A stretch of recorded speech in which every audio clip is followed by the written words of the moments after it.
Hi everyone. Welcome back to my channel Learn at Cloud Analytics. I hope everyone is doing good and this series we are going to continue with the next topic today, which is about the data transformations in Power BI.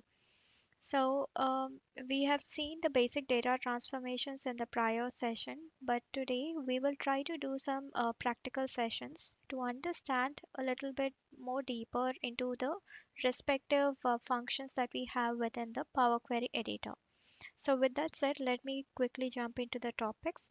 So, these are the different topics that we have collated within the data transformation. So, now what I would be trying to do is I will try to get some live data from the web.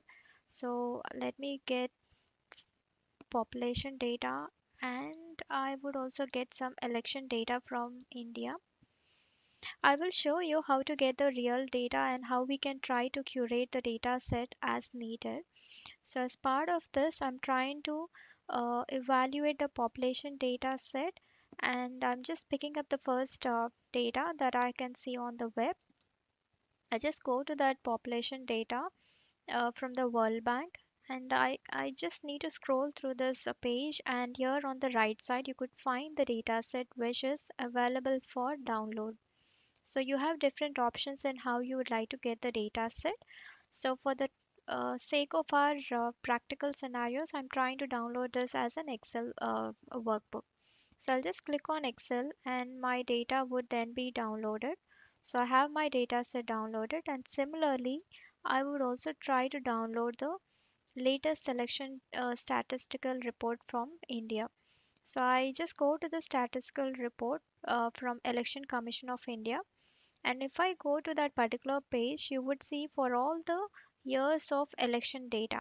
So you just need to scroll through this page and you can see all the corresponding states related yearly or the election results been displayed based on that particular year. So you can pick whichever year's data that you are interested in evaluating. So for the sake of this particular demonstration, I would be picking up the very recent year. Why I'm interested in evaluating the election data is because this year we have the elections for AP, and therefore I'm interested in looking at the previous year polls data. So that is why I'm going to pick the latest data set that is available. So I'll just select the 2019 year.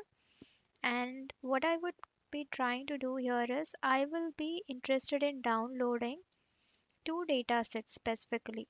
One being the list of the successful candidates as an Excel workbook, which is this one. And the other one is about the election data summary. Uh, yeah. So this is my detailed results. So what is the difference between my detailed results and the other data set is that in the detailed results we can actually see the number of contestants along with their respective votes that they've attained during that particular election year, and we can also see like other details with respect to that data set like uh, which party has won during that particular location and how many votes have been registered or polled, and also how many of them have been falling into the same party, different divisions for different parties as well, right? So on a whole, how many contestants have been won with majority of the votes from that particular locations on an overall at a state level, so we can also evaluate at this particular level, while the other data set is just focused on the list of the successful candidates. So here you wouldn't see the rest of participants or the contestants of the election, but rather you would only be looking at the elected or the successful candidates from that particular legislative assembly. So that is the difference between both the Excel data sets. So I would be interested in evaluating both of them. Let's see what kind of a metadata information has been stored and then we will try to explore the data set. So I've already downloaded these both data sets prior to this session. So what I would be trying to do here is I'll just quickly open my Power BI desktop. I'll try to connect to my data set. So I'll just say get data And from within my get data navigator window, I'll just try to select the respective data source. So both of my data sets are based out of a Excel workbook. Therefore, I'll just try to say Excel workbook and say connect. And now I just kept both of them within my Power BI training workbook or folder. So here I'm just trying to connect to my population data. So the first one that I'm trying to evaluate is based on my population data. So I'm connecting to my population data, and within this workbook there are three different tables. Let's see what are the different metadata information being stored in all these three tables. So I'll just select the first table called data, and we can eventually see the preview of this particular data set towards my right hand side of this preview. So here I could see that there is an information related to country, country code, indicator name, indicator code, and the total population with respect to each and every year. So I have the population data starting from 1960 year until okay, so until 2022. So which means that I have my population data captured from 1960 until 2022. So I would be interested in doing some evaluation on this particular data set. So I would select this table to be loaded within Power BI. And then let's quickly see the other two tables as well. So I'll just select the metadata countries table here, and let me see what is the metadata information. So I do have the country code information along with the region where it falls into. And the interesting factor that I'm interested here is the income group. So for that particular country code and the region, we also have the information about the income group. So for example, if I would like to evaluate based on the income group classification, what is the population, right? So I would be interested to get this particular column as well. So therefore, I am also interested to load this second table. Let's see what is the third table then. So in the third table, we do not have anything important. So it's rather a generic overview about what this data set is all about. So they're just telling us like, okay, this is an indicator code which says it has population total, and the indicator name has been extended like population comma total, and the source from where it has been taken from, right? So yeah, so you could see that the state statistics has been taken from the source organization called United Nations Population Division uh, for 2022. So so this particular table has no information that is needed for my analysis. So therefore, I'm just interested on the first two tables. Now, after I select the first two tables, I do understand that there is a need for doing some data transformation. So how did I arrive at this point of understanding? So in the data preview pane itself, on this navigator window, we can already see that the first row has been treated incorrectly. So the headers should ideally be country code region income group special notes, but then it has been treated as column 1, column 2, column 3, and column 4, which is incorrect. So I would need to correct the data how it has been loaded within Power BI. Along with that, I also see a couple of null values, and maybe I might need to dig deeper into this data set to see where the data transformations might be important. Similarly, for my other table, I also see that the population has currently been displayed on the yearly basis separately in different columns. But for my reporting purpose, I would be interested to have all this yearly based population within the same column. So, which means that there is a need to perform some data transformations on this table as well. So, that is the reason why instead of hitting on load option directly, I would be interested to hit on the transform data. So let's click on the transform data here. So the moment I hit on transform data, the data has been loaded into my Power Query editor window. So this particular window that we are seeing here is nothing but the Power Query editor window. So all the data transformations whichever is needed to be performed on our data set has to be applied or can be done only through the Power Query editor, or it is recommended to do within the Power Query editor window. So let's see how this particular data can be transformed as needed. So I'll go to the first table, which is my data, and I can already notice that the first column has been treated incorrectly. Sorry, the first row has been treated incorrectly. So I would like to keep country name, country code, indicator name, and so on and so forth, which is in my row 1, to be treated as my headers of this particular columns. So how do I transform this particular row column name as the header of that particular column? So I can simply use an option called within my home ribbon, within my Power Query editor, under my home ribbon, there is an option called use first row as headers. So I just need to click on this use first row as headers, and Power BI would automatically move the first row um, names to act as the column headers.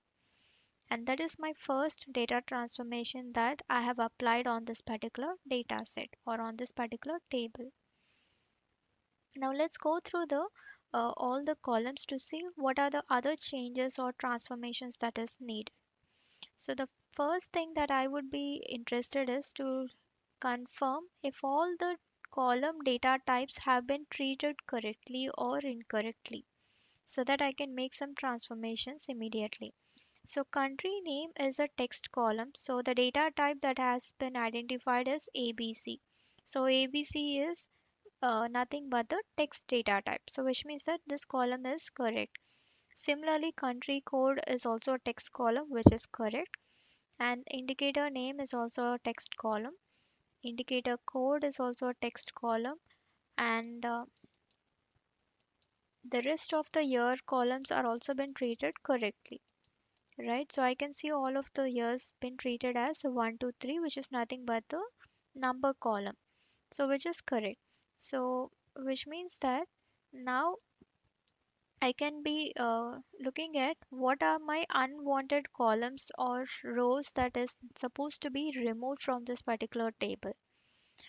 So why am I interested to remove the unwanted rows and columns means unnecessarily we do not want to bring in uh, those additional columns or rows within my Power BI because it would then impact on my overall load performance. So I just wanted to remove the unwanted columns from this particular table. So country name and country code is something which I am interested in, but indicator name and indicator code is something which is not relevant here. So what I would be doing is I'll just select the indicator name column, and then by pressing and holding shift key on your keyboard, I'll just select my indicator code as well so that both the columns have been selected together. You can either use shift or control key.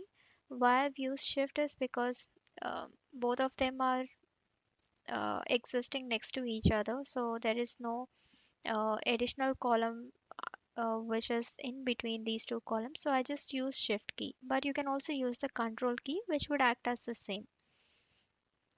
Now, after I've selected both the columns, I just need to right click on one of them and select remove columns. So you can notice that there is a option to remove the columns directly by right clicking on one of those columns. So if I say remove columns, it just removes those two columns directly from this particular table. So this is one way to remove the unwanted columns from the table. Now the other way is that within my home ribbon, there is an option called remove columns. So I can just go directly to my remove columns by selecting those two columns, and then I can select remove columns. So in either way, my unnecessary or irrelevant columns are been removed correctly. So let me just hit on remove columns, and you can notice that within the applied steps section, the removed columns step has been added. So at any point in time, If you would like to revisit what has happened or what are the different data transformations that have been applied on this particular table, we can just come back to this Power Query editor, go through the applied steps section, and we can just monitor all the steps that has been performed until then. So that gives us a better clarity about what should be the next data transformation step that needs to be considered. All right. Okay.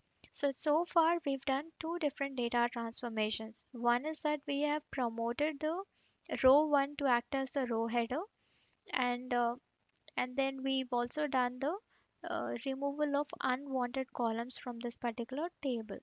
Now the third transformation that we need to perform here is, like I said, all this yearly population data has been split across the columns.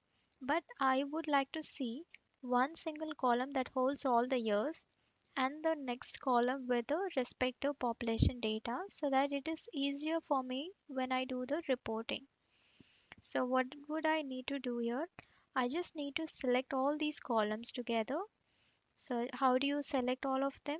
You just need to select shift and scroll through the right, utmost right, until your last column where you have the year 2022. So we need to just scroll through the last column and select the last column. So by pressing and selecting the shift key would help us to select all the columns together.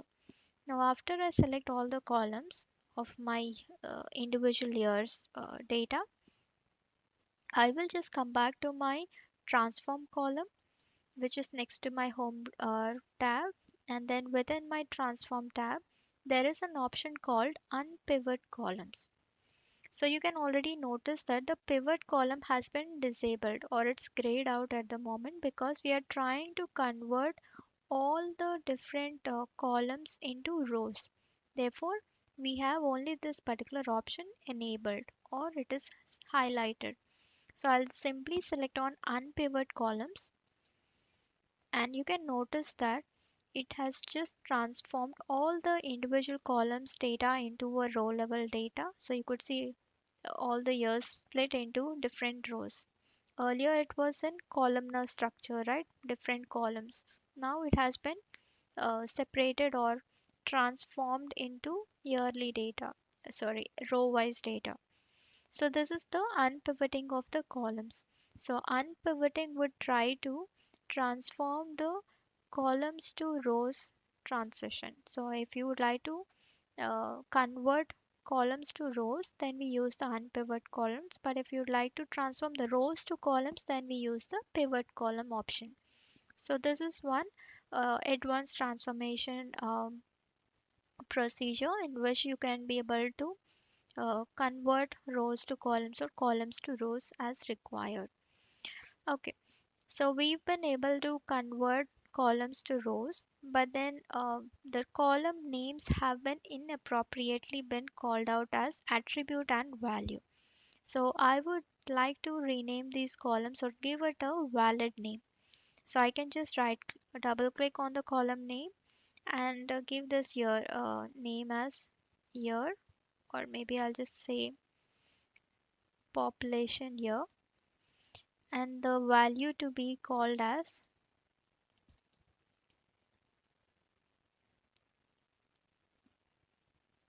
or rather I'll say total population. Okay, so that becomes my two new columns that have been created. So now let me just check quickly. I can see that my country name, country code, population year, and the population overall population are intact. So, and you can also see whenever we do the data transformations or when we have to work through the data, right, it's important that we also need to look at the profiling of the data. So profiling is nothing but the column profiling is nothing but when you hover your cursor on this green line that you see here, right, a very thin green colored line within each and every column. When you hover your cursor over there, you get to see the column profile of that particular column. So for this particular population here, you could see that there are 1,000 records with 100% valid records, which means that there are no blank or unrelevant values being listed in that particular column. And also, there are no errors and no blank records. So that would give us a overview about how the data is stored in that particular column, and if there is a need to perform any sort of a data transformations or cleansing on that particular column. All right, and you can also go through the other column as well. So as of now, if you notice on the bottom left corner, by default, the column profiling is based on the top 1,000 rows. But if you'd like to look at the overall data set, right, you can just click on this column profiling based on top rows on the bottom, and that would allow us to select the column profiling based on the entire data set. So you could either select the entire data set or the top 1,000 rows, but I would like to see it based on the top 1,000 rows because when we use the profiling based on the entire data set, it would have to go through the total number of records that is existing in that particular table. So sometimes if you're dealing with a huge data, right, it might take some couple of minutes to go through that profiling and come back with the data. So that is why I usually go with the top 1,000 rows, but you can also validate it with respect to the overall data. All right, so that's about the column profiling. So now that we've created or we've done some transformations on this particular data set, let's try to introduce a new column. So the new column that I would like to add here is, you can already notice that the population data is taken from 1960 year till 2022. Now instead of looking at every year individually, I am interested to look at in a 10-year span population. So usually the census is calculated for every 10 years, right? So that's the reason why I'm interested to create a range of my population here so that it would be helpful for me to look at the overall population within that particular group.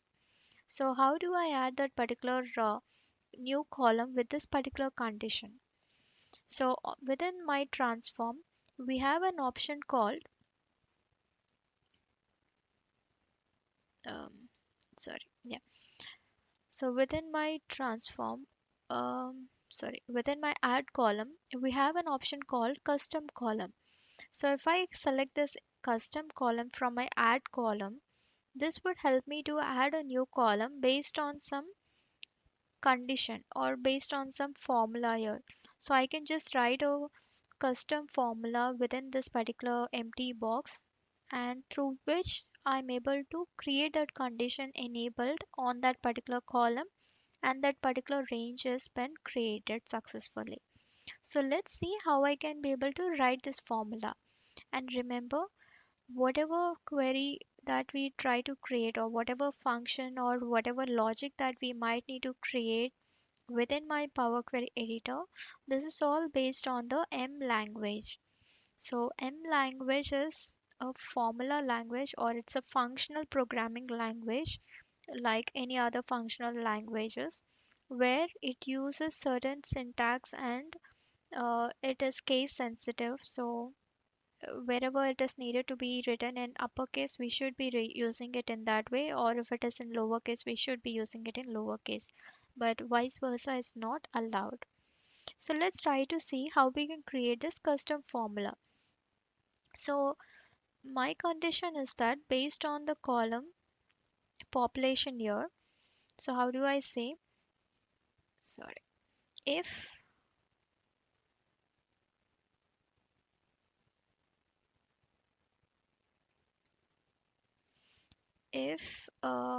my population year, so I'll just need to select my population year column from this available column section and click on insert, and then this year or that particular column is added into my column formula bar.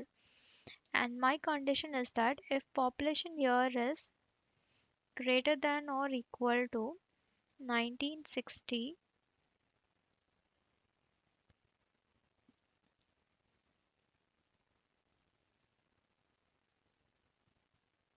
and population year is less than 1969,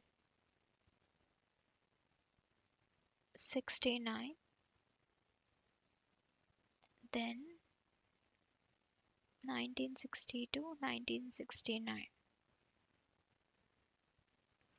Else if population year is greater than or equal to 1970 and population year is less than 1979, then 1970 till 79.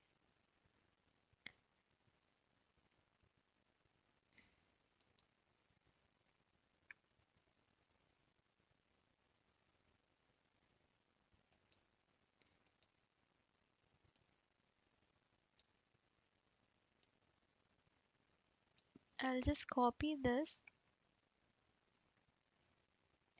and say else if population year is greater than 80 and less than 89, 80 and 89.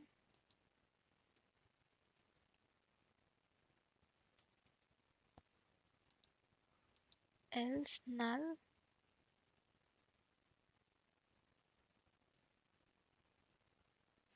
So let me just check, validate for this particular conditions how the data is coming in.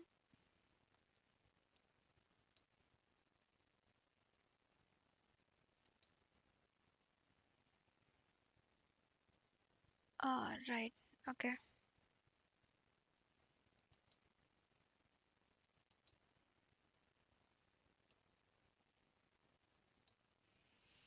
Okay. If population year is greater than or equal to 1960 and population year is 1969, then 1960 to 69. Else if population year is greater than or equal to 1970 and population year is 1979, then it is 1970 to 1979.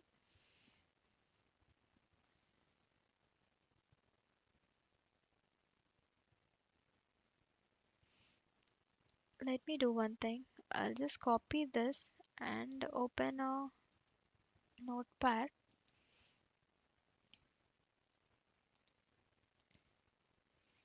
Okay. So what I'm trying to do is I'm trying to keep that in a proper structure, and I'll just copy this back to this.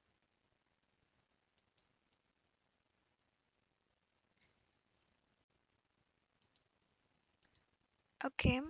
So all right. So I found the issue why we are getting this error within this new custom column. So I will try to explain you. So it's good that we are seeing couple of errors while we are doing this data transformation, because most of the times when we are working in real time, we often get similar errors being noticed when doing the data transformations. Now let's try to understand why this error message is coming and how we can try to resolve this. All right.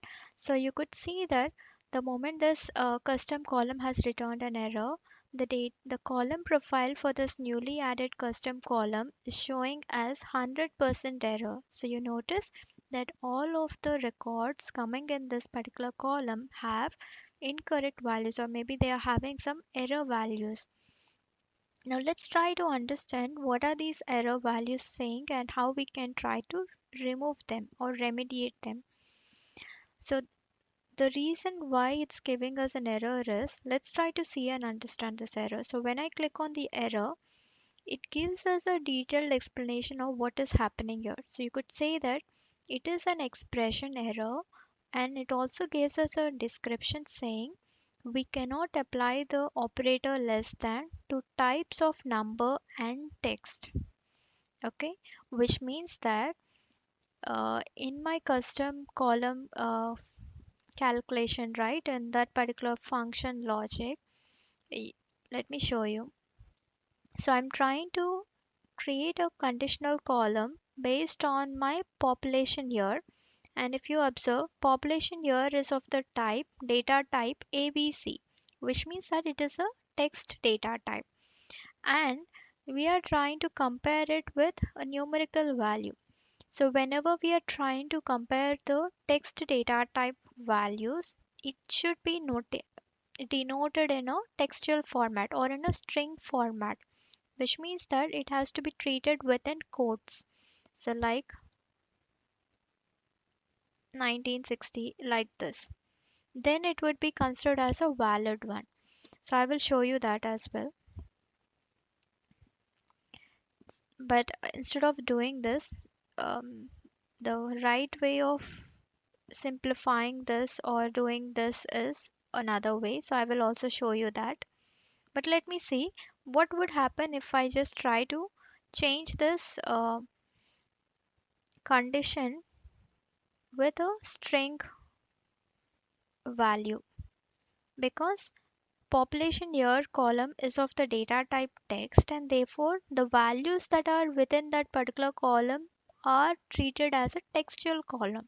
So when we do the comparison or the conditional column evaluation, we also need to consider the data type of that respective column. Now let me hit on OK.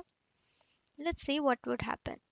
So you could notice that now the values have been returned correctly, right? So we are seeing that for the population year 1960, it is treating it within the range of 60 and 69. Similarly, for 68, it is also treating it as 1960 to 1969.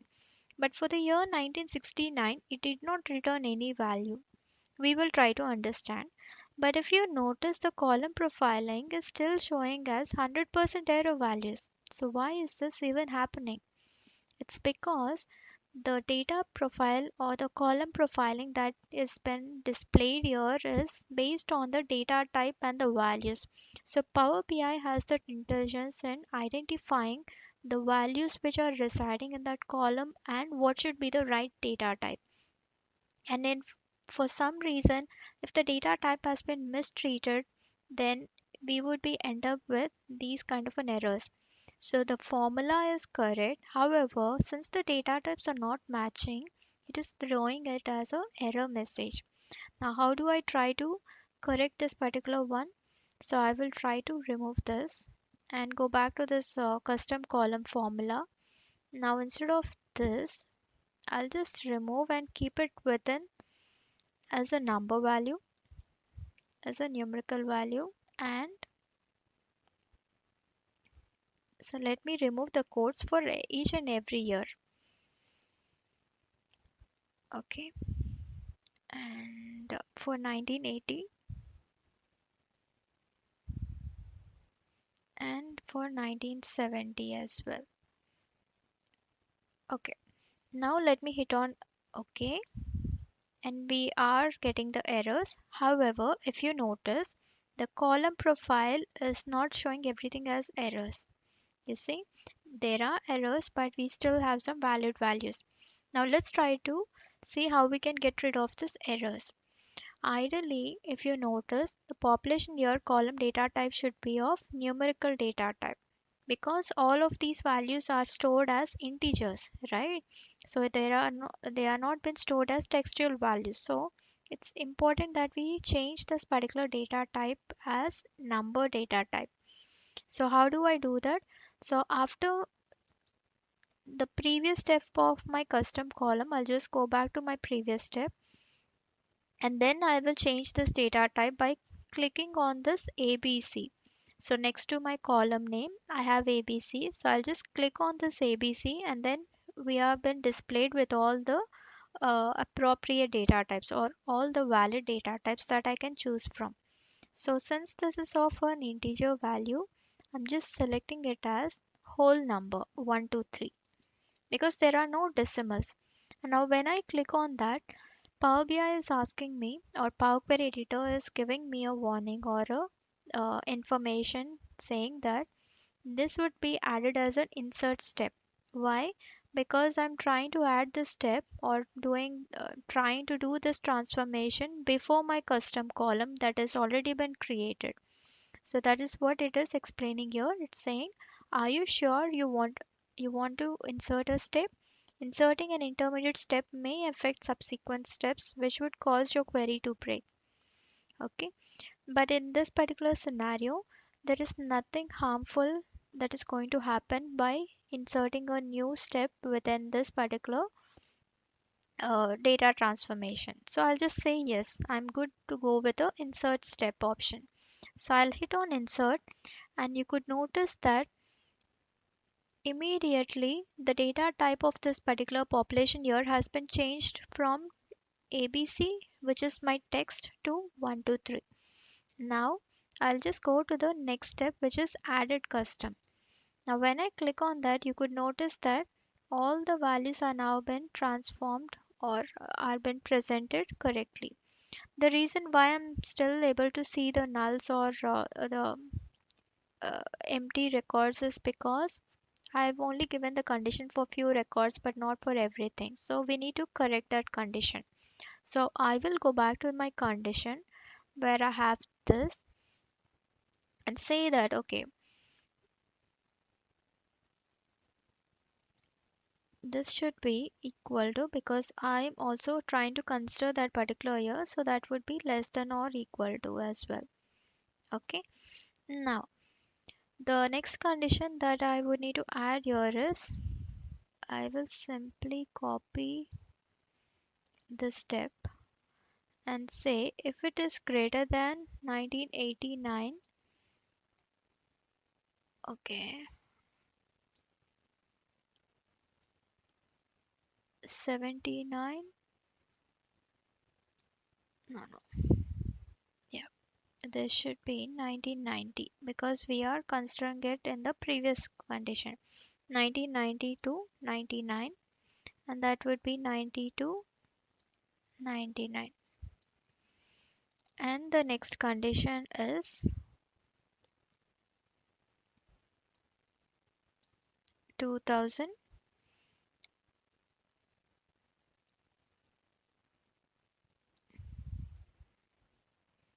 2009.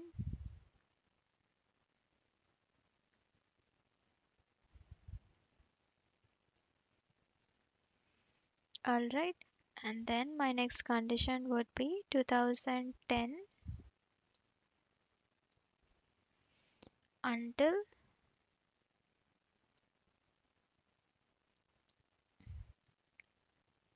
2020 is. So I'm giving everything because it's only 1 year left, so I'm just trying to consider everything. So here I will call this column as population year range. And now you could see that this has been treated correctly. Okay, there is still some null values which are coming because of the row 62 and 63, because 21 and 22. So ideally this should consider 21 and 22. Ah, okay, so there is also another year called 21 and 22. So let's do in that case one thing. Maybe I'll just take this as 2019, and so we actually have the last year until 2022. So this would be 2020 and 2022, 2020, 2022. Now everything should be fine. Okay, now let me check if there are any nulls. So what I can also do is I'll just go to the view and say column quality. So here I could see there are three. Okay, okay, let me check.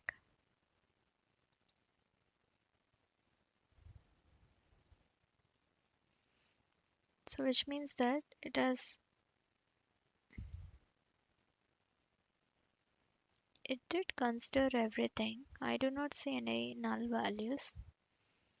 Okay, it just took some time for the column for the function to be applied across the data. So now you could see that there are no blank records. So everything is perfect.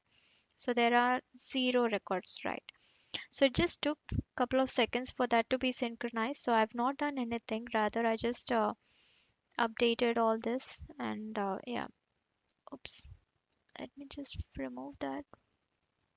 Did I apply any filter? No. Okay. So this is perfect. Now I'm able to look through, let's say 1960 to 69. So I have the years data from 1960 till 1969. So I'll just hit on more, but you could see only the range is spanning from 1960 until 1969. So if you observe for the particular column that I've selected, you can do all sorts of a filtering as provided. So for example, on this particular here, right? So if you click on this drop down next to that, you can perform the number filters, which gives you the flexibility to give some conditions to filter the data on that column by if that value is equal to that row value, then it will list that particular record. Or if it is greater than or less than or. So you can give some conditions to filter the values on that respective column as well. And you can also sort the column based on the values, and you can also remove the empty records directly. So you can do all sort of a filtering directly on the respective column as well.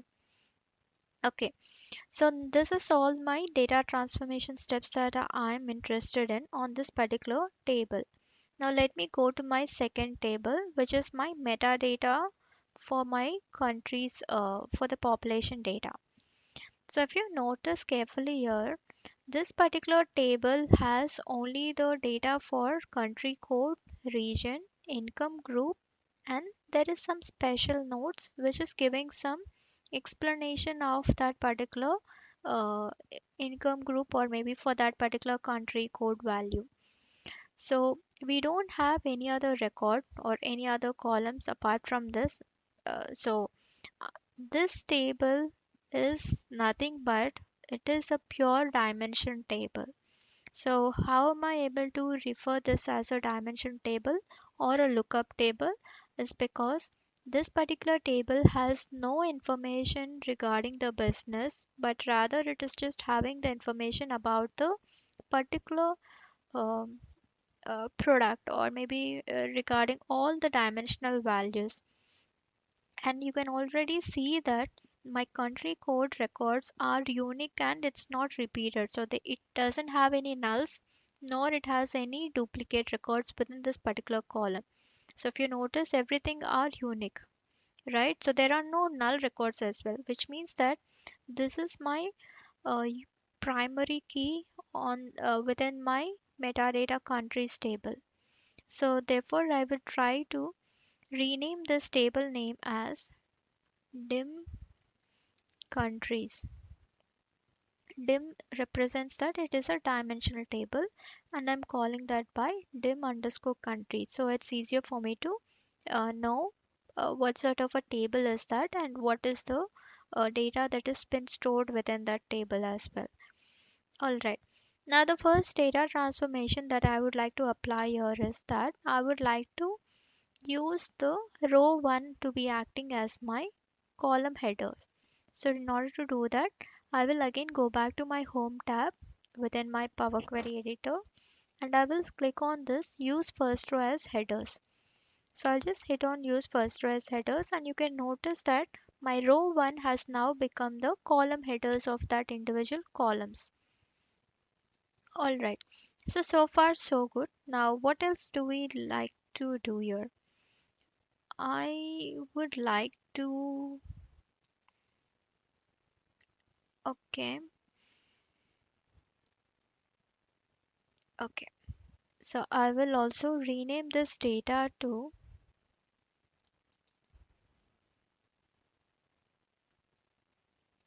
fact population data. Okay. So these are my population related. statistics, which is stored in my population data and my country's data. All right, now what I would like to do is I would like to bring in my country information to my fact table and be able to compare some analysis. So, what is that I'm interested in? I would like to see in which income group does that country belong or does that country fall into so that I can perform some further analysis to it. So, in order to bring in this income group, I have an option to do it by using the merge query option within my Power Query editor. So I'll repeat it. So merge queries in Power BI would help me to combine two different tables together based on a certain condition. So let's try to see how we can perform this merge query and what is that um, needed for us to perform a merge query operation. So merge queries is nothing but it's similar to that of joins in a SQL, where based on the type of cardinality, cardinality is like the relationship that it holds between two different tables. We are able to combine those two tables together into one single table. So let's try to see how we can create it and then we will go in detail. So I'm on my dim countries table being selected, and on my home tab I see an option called merge queries. So I'll just hit on the merge queries drop down, which I have next to that. And there we have two different options. The first option is the merge queries, which means that if I hit on merge query, this current selected table would be already been considered for combining the table. So which means that I will be losing my country's data set and it would be updated with the merged data output updated within this particular table. So I'm not interested to do the merge query directly on my second table, but rather I'm interested to create it as a separate new table and then be able to compare the results together. So for this reason, I'm selecting merge queries as new. Now when I say merge queries as new, Power Query Editor has given me a new pop-up window with the name called merge, and the first table which I am seeing here on the top is dim countries because I have selected merge queries from the dim countries table. Therefore, it has by default treated this to act as the first table. And the second table which I would like to combine or merge is the fact population data. So I just go to the below drop down and select fact pop data, and that would list me all the columns within that particular table. Now, in order to perform the merge between both the tables, we need to identify a unique column or a matching column that is existing in both the tables based on which the merge queries can happen, like based on which the join can be established. So here the column that can be used for combining or merging both the tables is nothing but my country code. So I would just select my country code column on both the tables, and Power BI has automatically identified what should be the cardinality or the merge join kind for these two tables together based on the column values, how it has been stored, and the properties of that particular column. Okay, so this has been treated or it has recommended us to use left outer join for merging these two tables together. So why it is a left outer? It's because my dimension table is on my it's on the top, so it is acting as my first table on my left side, and my fact table is on the bottom, which is acting as my right table on my right side. So if you consider that as your let me show you. So if you treat them to be as so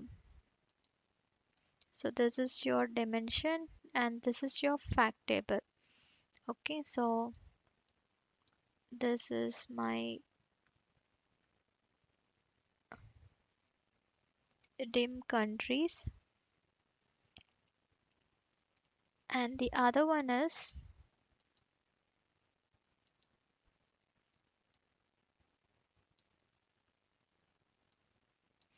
alright, so the next one we have is the fact table, which is your population data.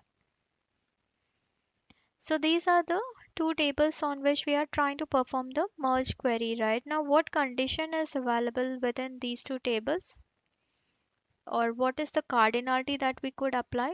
So like I said, in my dimension countries, all the records are unique and single record, so there are no duplicates within that table, which means that every record in my dimension country has, so it's one value, sorry, it's one value which is having multiple records in my fact table.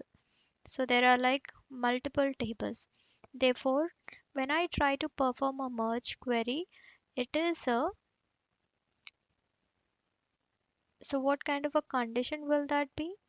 It would be a left outer join, because as it says, left outer is nothing but all from the first table and matching record from the second table. And when we hit on OK, you could notice that a new table has now been created as merge one, which could be renamed to the uh, whatever name that you are interested in. And then if you scroll towards the right side of this particular data set, you notice that the merged data set has been included as the table format. To in order to see the values within this particular merged records, we need to click on this expand option. So next to the fact pop data, there is a small icon which is nothing but the expand icon. We need to expand this particular data. So I'll just hit on this, and that would allow me to select either expand or aggregate, and I can also bring in whatever columns that I'm interested to bring in from that new fact table. So would like to bring in the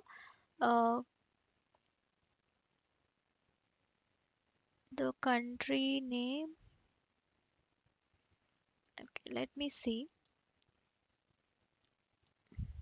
which columns did I have.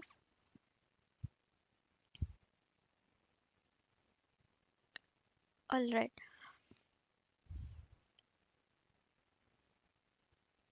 So I already have my country name and country code. So what I would try to do here is I'll just remove this country code column. So I'll just select that column and say right click and remove the column. And also my population here, it is not there in my dimension table, so I'd like to keep it, and my total population I would like to keep it. So I can just rename this to population here. Instead of the table name dot column name, I'll just simplify it by saying the total population.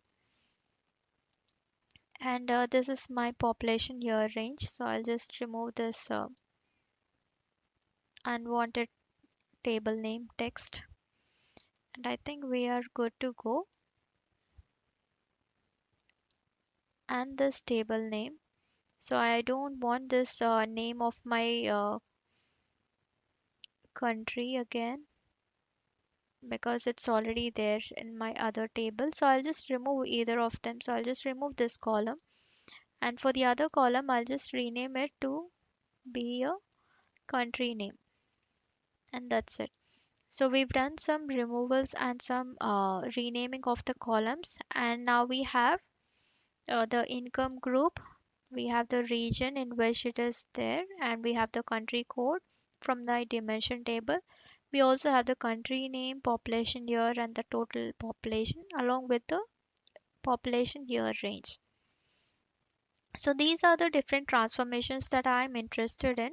And now let's try to see how the data is looking like. So I'll just hit on apply, close and apply.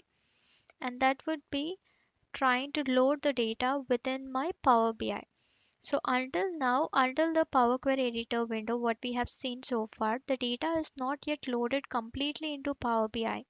Rather, it is trying to keep it in a temporary space where we can apply the transformations what is needed, and after we perform and confirm that yes, now we are good to go and load this data within my Power BI, that is when Power BI is actually loading the entire data within my Power BI workbook. And now we can see those columns or those tables been provided here. And now I try to go to a new page, and using my merge one table, I would like to see the country name and the total population. Okay, and I'm also interested to look at the income group versus the total population just to see who has the highest population.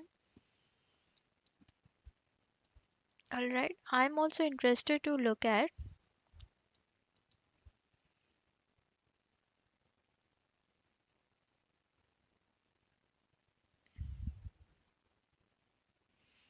okay, let me try to go back to the Power Query editor and see how this data is actually looking like with respect to the merged data.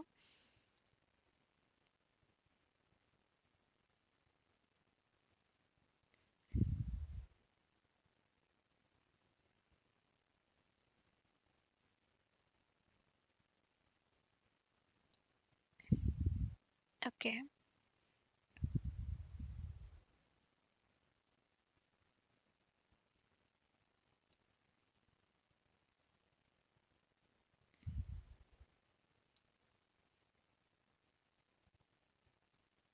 okay.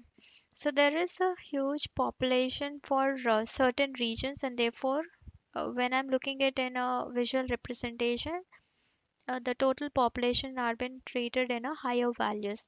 So I just wanted to reconfirm that. So as you could see, there are few places where the population is quite low, while for the rest of the countries it has higher population like this, right? So therefore, when I'm trying to represent it on the overview of my chart, I'm getting to see a lot of high values being projected. So let me come back here. Okay. So maybe if I would like to ignore this, I can just remove this blank value as well. But for the time being, let it be as is. So for this particular data, I would like to do some formatting. So what I would do is I'll just go to the format option, which is on this particular pane. So on the right side where you see these icons, right? So the first icon represents the data, which is nothing but this particular data pane, where you can see the list of all the tables that we have connected within Power BI. And the second option is where we are actually able to build the visual by selecting the chart type and by adding the corresponding columns to act as a row or column, and which needs to be treated as axis values and all. And then we have the format option. So if I select format, that's which this is my format pane. So format pane is represented by this paint icon next to the bar symbol. So that is how you can remember that is a formatting option on top of your visuals. So now since I've selected the format option, I would like to remove the x and y axis labels because it is not needed.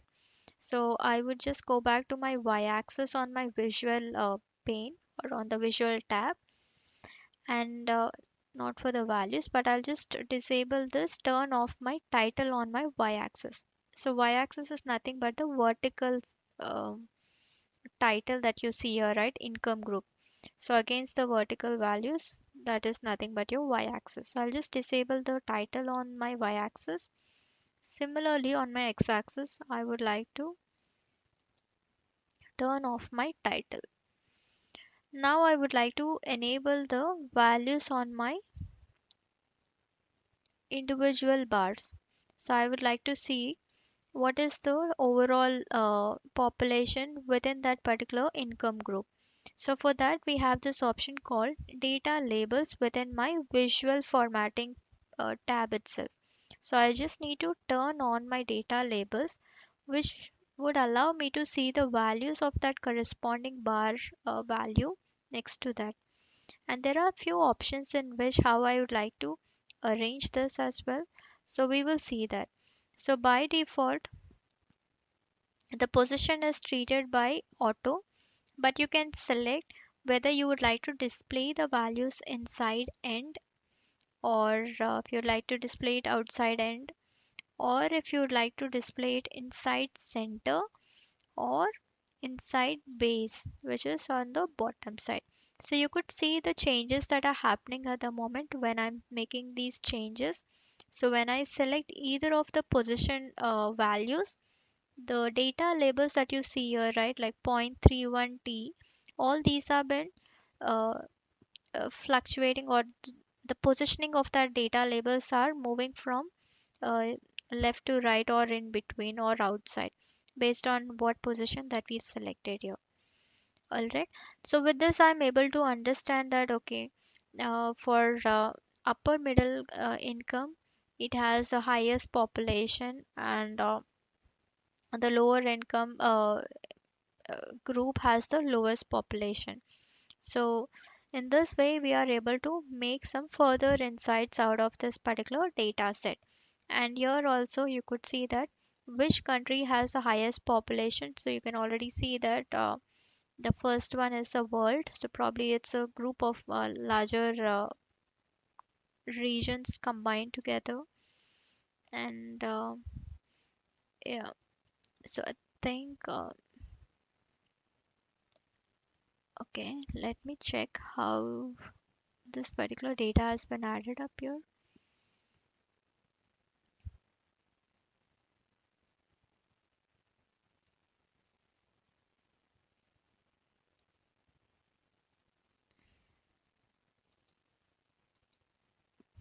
Okay, world. Okay, so which means that it is correct. So I just wanted to look at how the data is coming up, but I think it's valid. So this is how you can quickly do some ad hoc analysis based on any data set. So we can even do further analysis, but right now for our understanding, this is how you try to attempt to even explore the data set to do basic transformations and visualize the data set as needed, which would help you to make some decisions out of it, right? Now let me quickly go back to my Power Query editor, and we will try to understand few other options that are available. So I will go back to my population data, um, or maybe in this situation. Yeah. So to my population data. So here, what else can we do? So in my so the other topics where I'm interested to explain you is nothing but as you could notice, we have the specific transformations, number specific to state specific, advanced transformations. We have this grouping and aggregating data. So grouping and aggregating data is nothing but, let's say in this particular scenario, if I would like to group this data, so how can I do that? So I'll just go back to my transform tab and hit on group by. Now when I hit on group by, I would be asked to select based on which column I am interested to group by. So I would just say, okay, I would be interested in grouping by the population year range, and give this year column as year range, or maybe I'll say aggregated year range. And the operation is sum based on the total population. And now I'll hit on OK. So you could see that for this particular year, 1960 to 69, the overall aggregated year is data is 3.38. And you can also modify this by selecting it to the population year, and you could see like for each and every year what is the total population that is existing. So for the year 1960, what is the total population, and likewise for 61, what is the total population. So you could notice the changes with respect to the overall data. So I'm trying to remove these two steps because yeah. So that is how you can make some grouping of the data set. Now let's try to see what is the other one that we have. So we've already looked at what is the merge query, right? So in merge query, actually, if I go back,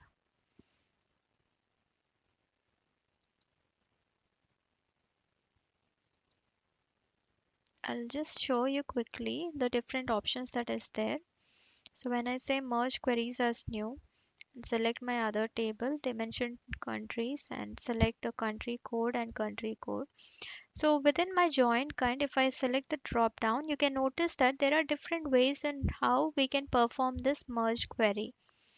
So here the first one is a left outer, which says that all the values from the first table and the matching records from my second table. That is how the left outer merge query would output my resultant values.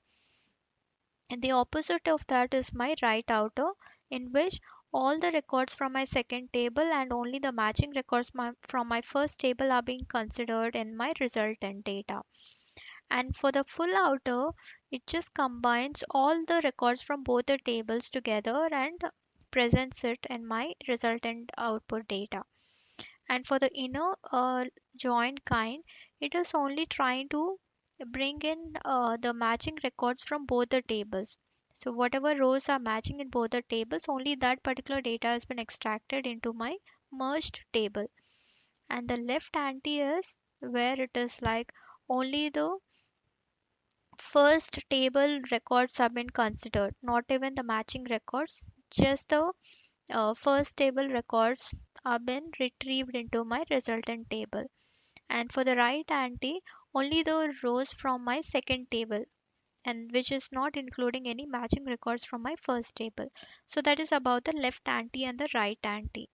And based on the cardinality of both the tables on which we are trying to perform the merge, these join kind conditions would vary. Okay, even if you try to select another one, Power BI would say that it is not appropriate. So you see, for example, okay, for this particular table, it is not giving us any sort of a error, but rather it would try to give you some sort of a message saying like, okay, this is my corresponding output, and you might need to choose the right one as desired. All right, now let's try to see. Okay, now let's try to see a few other topics here which are not yet considered. The append queries on the other side is nothing but, let's say if in my table I have data like population year and the total population, and maybe another column with sales or anything, and the same column structure has been maintained in multiple files, right? So for example, I'll just go and open. Okay, let's say this is for year 2019. Okay, for this particular year 2019, we have customer, sales, product name, and product category. Okay, and then we have some data. And now on the other table, we have similar structure but for the year 2020.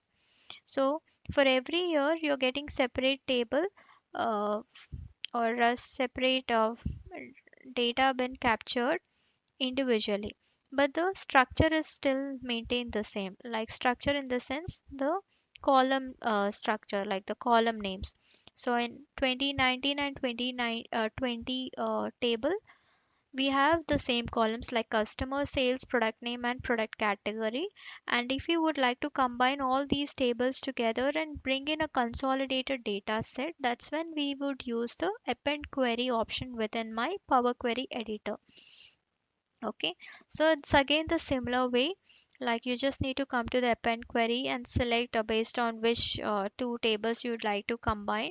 But if you have multiple tables where it is more than two tables, you can also select the other option called three or more tables, and then you can just add all the tables that needs to be combined together.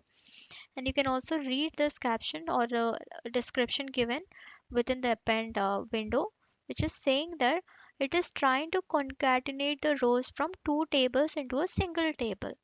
Ideally, what is happening here is that, let's say in this we have customer A, uh, B, maybe C, okay, and in my sales I have like 100, 200, 140, and in my product I have like P1, P2, P3, and product category as category 1, category 2, and category 1. Okay, and then the similar way in my other year I have customer A purchased maybe 200, and for the product P3 and category 2, and for the customer B we have like 270, and maybe it is P1 and category 2, and similarly for category 3 it is like 50 and P2 category 1. Okay, so this is my data. Now when I do the append query, right, what would happen is it will try to retain the same structure like this, okay, and get the data from my first table as it is. It will copy, and then it will go to the second table and it will copy the data as it is and would bring in below the first table records like this. And this is exactly what would happen in your append query. So append query is nothing but by having the same structure in both the tables, and if you would like to concatenate the data together as one single data set, then we go with the append query option. And while doing this append query, it is just adding the second table records below the first table records. So it is not trying to remove or add anything new, but rather it is trying to bring in the records as it is from one table below the second table. That's it. And this is how the append query option would function within Power Query. Now, what would happen, or what is the difference between the merge query and the append query? So, in the append query, sorry, merge versus append query. So, what is the difference between merge and append query? So, in a merge query, we are trying to add the data on the columnar structure, which means that we are trying to increase the table width. Why? Because if you notice here, when we did the merge query, right, we had this columns being introduced as additional columns. Like the data has been added as additional columns to the existing table. So from table 1 plus table 2, right? When we do the merge query, how is it trying to do table 1 columns plus table 2 columns? It is trying to concatenate or bring in those columns from the second table and add it together. So therefore, the column width has been increased in my merge query option. Whereas in my append query, where we are trying to add the data one below the other, the columns are retaining the same. So we have only four columns as it is, but the number of rows are getting increased, which means that the it is getting wider, longer. So in merge query, it is becoming wider, and this is longer. Longer because we are just trying to add the data from the second table beneath one below the other. So we are keeping the same number of columns as it is, but rather we are just adding additional rows one below the other. That is why it is longer. Whereas in the merge query, since we are bringing in the table columns from the other one to the first table next to each other, the columns are getting increased, and therefore the overall table size is getting expanded. So it is wider than append query resultant. So here it is getting wider, whereas this is getting longer. Now, how is the performance been treated here? So in a merge query, if you notice, the table is getting wider and wider. So the more columns that you have, it is more um, uh, less so the more wider the column of the data set that we have in the table, it's more impacted on the overall performance. And also to the append queries, it is also hitting a toll on the performance because the overall records are getting increased, the number of records are getting increased, and therefore when compared to merge and append is quite slower than merge query, because here in append query the number of records are getting increased rather than the number of columns. So columnar data store is much better than compared to the row level data structure. Therefore this is um having low performance, and this has a good performance. So these are like few differences that we can speak about when compared to merge and append queries. We will see this as we progress along, and in the next module, when we actually cover the topics of data modeling, right, we will also try to compare and evaluate what is the best practice and why do we need, or when do we actually need to go with a merge query when compared to the data modeling. All right, so we will park the topic until the next topic, but just try to see and understand the basics of using merge and the append queries. All right, so that is all about this merge and append queries, and I think we did cover all of those topics. So the hierarchies, this is supposed to be part of the data modeling rather than this particular data preparation module. So I will push this topic to the second topic or the next module, where we can just go through the hierarchies topic. So hierarchies in general is nothing but how the data is been stored, or how or what sort of a relationship is existing within one value to the other value. So I will give you a very basic example. So if you notice the orders table here, right, we have this order date, or maybe let me go back to the Power BI.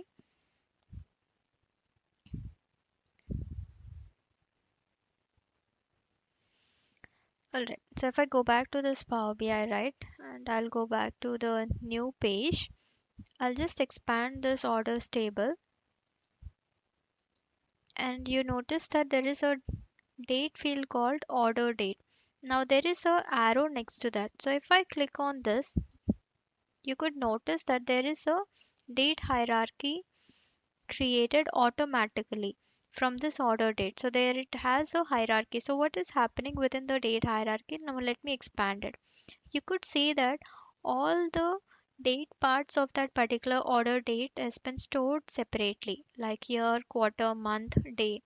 And we can also get week or quarter, or so some things which are not been included here, right? We can also bring in some additional date parts that is needed for a hierarchy as well. So these are nothing but it is telling us like um, how we can perform the nesting of columns with respect to different levels of granularity. So the granularity has been deferred here. So within my order date, I have the year hierarchy, and then we also have the quarter, month, day. So these are the different levels of your hierarchy. So that's about the hierarchy, but we will go through it in detail when we cover the next module of data modeling, and then we'll try to understand how this can be created, and what is that important by using this hierarchies within your reporting. All right. So that is about the hierarchy part. And then we have the I think we've covered everything most likely. So the best practices, we will cover that. And for the time being, I think we have covered most of them. Let me recap few of the elements that we might wanted to go through it. So I will go back quickly to the Power Query Editor. So how can I navigate to the Power Query editor from being on my Power BI page? So I just need to go to the home ribbon and select the transform data within my queries pane and hit on transform data. This would help me to navigate to the Power Query editor window, and here I am allowed to make any sort of a data transformations that is needed before I even load the data within Power BI. So this is quite crucial because at times when you do the data transformations before you load the data into Power BI, it would help us to improve the performance of the overall report. That is why it is important that you try to understand what are the data transformation steps that are needed and you make it within your Power Query editor. And whatever transformations that we are performing using this Power Query editor, everything is being tracked and captured with respect to the M language. So if at any point in time, if you'd like to revisit the query that has been generated out of these all transformations that you have applied, you can come back to this home tab on my Power Query editor, click on this advanced editor option, and that would give you all the steps that is captured as a M language. So you can notice all of them are been tracked as separate steps here, right? So you can compare these together with respect to your applied steps section here, and you can see that all of the columns, all of the steps are denoted with this hashtag. So hash promoted headers is equal to table dot promote headers of the table name, comma, and whatever step condition or whatever transformation that has been applied has been mentioned here. So you can notice everything right from the beginning of connecting to the data source till the last step that we have performed the transformation. And if you need to make some changes to this code or the transformations, you can simply come back to this M code and make the transformations as well. But if you're still not comfortable in using the M code transformations, we can directly use the UI based transformation steps by utilizing all of these options together here. We will anyways be going through this M code in detail, but for now, just keep in mind that there is an option where we are allowed to go through the all of the steps as a query mode and be able to understand what exactly is happening with respect to that particular transformation. So you can also see and understand how that particular transformation has taken place with respect to those conditions. All right. So this is about your M code. Now, speaking about uh, the different type specific transformations, we did cover this in the previous session, but I'll just give you quickly a recap. So for the type specific, by the name it denotes, so we have specifically three different types of type specific data transformations. One being the date specific, where if I select my order date, you can notice that all of the date related transformations have been highlighted. Okay, so you can just go to the transform and you can notice that your date transformations have been highlighted. And similarly, if you're trying to perform a transformation on the text based column, you need to select the text column, and then you can observe that within the text column all of these options are enabled while the number transformations are been disabled because it's a text column, so only these options have been enabled. And similarly, if you like to do a transformation on a number specific data type, you just need to select the number column, number based data type column, and you could notice that the number column transformations are now been enabled while the text columns are not uh, enabled. So this is how you can try to make the type specific transformations, but all of them are quite simple and you should be able to know that. But let me see if I can quickly show you a couple of things. Um, Let me try to connect to,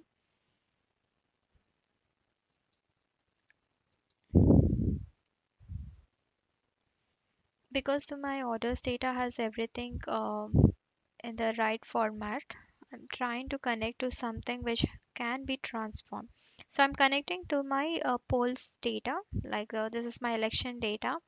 Now you could notice that the first two rows are incorrect. So I don't want those two rows to be presented in my output data. So I'd like to remove the first two rows. So how can I remove them quickly? So from the home tab within the Power Query editor, we have this option called remove rows. So I'll just click on this remove rows option and select remove top rows.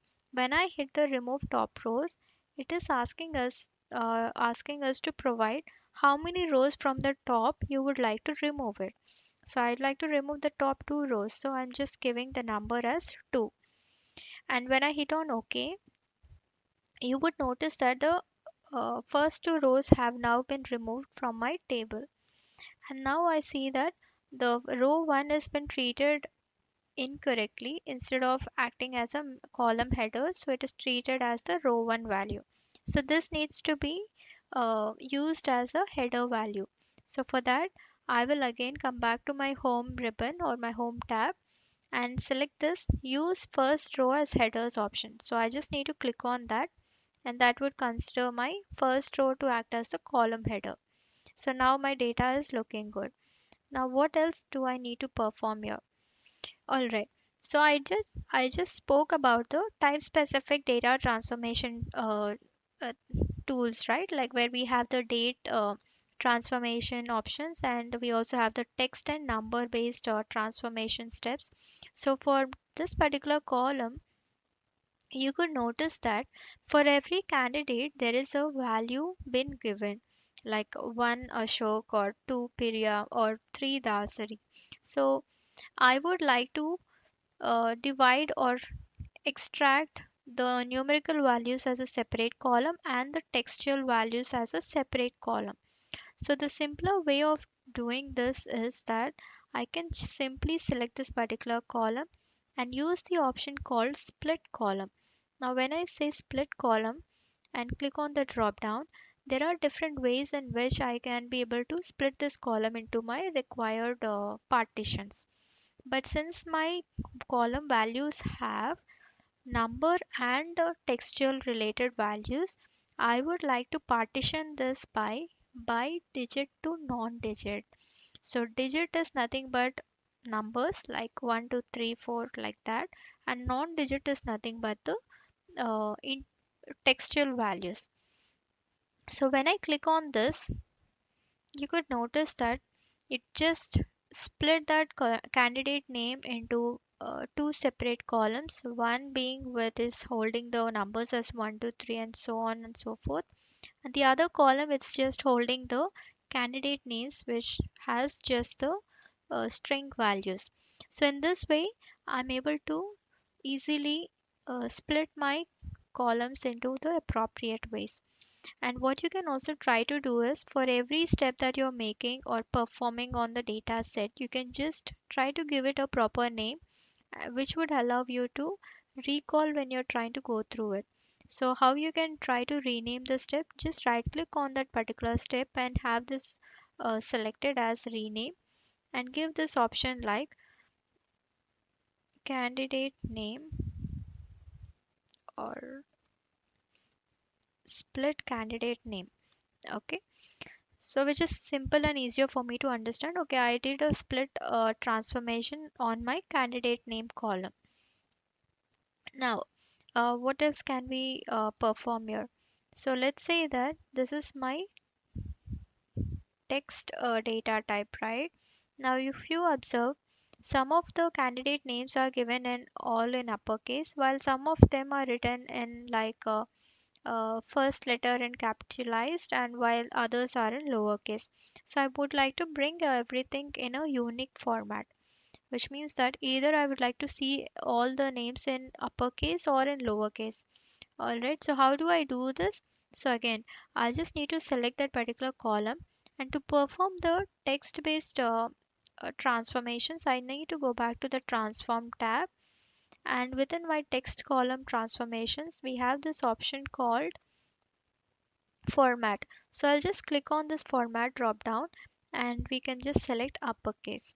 So when I say uppercase, all of my column values are been now transform to uppercase. So you do not see anything in lower and uppercase combination. So which is helping me to clearly see the data in a unique formatted structure. And likewise, if I would like to do a transformation on male and female by just giving some acronyms to it, I can just select that particular column and right click on this and say replace values. Or you can also come to this particular one and say replace values, and here you can just give which value should be replaced by which value. So here I just wanted to replace male with M. Okay, and again I would select and say replace values, and now I will say female with F, because with my previous step it has removed the uh, female one to FEM, since it just removed from that corresponding mid value. So now it would just consider all of my values and replaces with my appropriate value. So this is how you can perform the type specific transformations based on the specific data type that is uh, identified on the column. So in this way, we are able to make all the data transformations. Let me give you another example and then we will uh, end the session for today. So I'm going back to my orders table. I would select my order date column just to see what are the options that are available for my date transformation. So I will go to my transform tab, and here I could see my date transformations have now been enabled. Now, what are the different transformations I would be able to perform? So on top of my order date, I would like to get the year extracted, month, quarter, week, and date, everything. So there are two ways on how you can perform the transformation. So until now, we've been applying the transformations directly from my transform tab. But as a best practice, it's always recommended that we go through the add column and do the transformations within that column, because when we go through the add column it actually adds the transform step as an additional column and without disturbing the original columns. In that way I can be able to compare my existing original column to that of my newly created columns. So now I would go to my date and I would say what is the year, or maybe yeah, I'll just extract the year. And I would also like to see what is my um, quarter and other date parts. So I'll just say start of the quarter. So the quarter is starting from 1st of Jan. So in a year we have four quarters. So quarter is comprising of 3 months like Jan, Feb, March, April, May, June. So likewise we have 3 months collectively called as one quarter. So in that way we have like 4 quarters in a year.